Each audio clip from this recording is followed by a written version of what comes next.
Hey guys, this is Matt Core from Ctrl+Paint.com, and today we're going to talk about how to do gesture drawing using the Andrew Loomis method. So this is not my own idea, and if you want to know more about it, he's got great books that you can find at Amazon. But the basic idea is that you are going to draw a stick figure from observation using the major masses. You're going to get the spine, which is an S-curve, the angle of the hips and the shoulders, and this might be in perspective, and then you attach simple legs, arms, and head. But once you've done this, you've gotten all the critical landmarks. This is maybe a simple looking skeleton, but it really shows everything you need. And then on top of this, from your imagination, you can add the musculature. But the pose itself, the action gesture, that is the important part, and that's where the observational drawing comes in. And you can capture all this in 60 seconds, so it's very efficient. So let's go through one of these drawings and you can see how it works. And then we're going to break it down a bit on the next few run-throughs. So here we go. I'm going to start by laying in the line that determines the angle of the hips, and then also a line where his feet are going to be.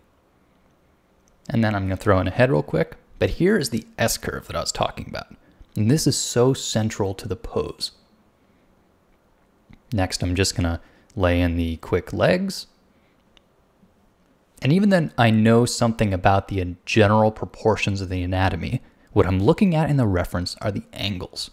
What is the angle of the shoulders? What is the angle that the elbow makes the two parts of the arm?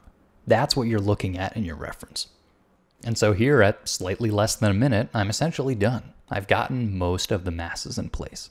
And now, of course, I can add more musculature and whatever I can to use up the remainder of the minute. But I got a lot accomplished. So if I were to remove the reference at this point, I would then defer to my learned knowledge of anatomy. And I'll just build out the musculature on top of this scaffolding that I observed from the reference.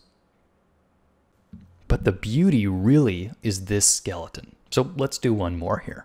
I'm going to start with a head. Head doesn't really need to be any particular shape, but that S-curve of the spine, that is important. The angle of the hips and the shoulders, those are important. And then you'll begin to get a sense for how the weight is carried throughout the pose. See here how the head sits between the 2 feet and makes sort of a triangle? Well, that means this character is balanced. He's not falling forward, he's not leaning backwards. And these are the kind of things you'll notice as you do more and more of these poses. But right here, I've essentially got all the information that I need. The rest I can do essentially from memory. Or if I had a longer time with my gesture drawing, I could use the reference to help me. But this is the important part. And here with this one, I'm using a much thicker brush, and I'm doing sort of an action line.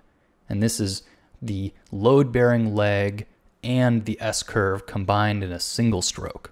So you can really do this however you like.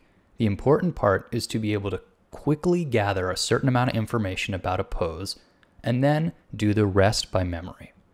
Because when you work this way, you're accomplishing a couple different goals, but one of them is teaching yourself a method, a way that you always construct characters.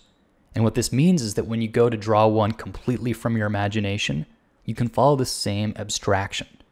Because if all you ever do is carefully observe reference drawings and are very much a slave to capturing the exact contours, well, it's going to be hard when you go to draw straight from memory.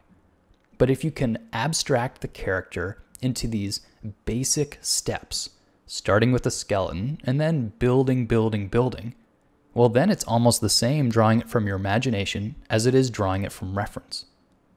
And also when you look at reference, you'll be able to imagine the construction underneath, to see through the character and envision that simple skeleton. So I'd encourage you to go to posemaniacs.com and try out their 60-second drawings. Now it's going to default to doing 30-second drawings, which I find a little too quick. But 60 seconds is a great test. Try doing this for a half hour, maybe an hour. Get out a sketchbook, turn on Posemaniacs, and you'll really get in a rhythm.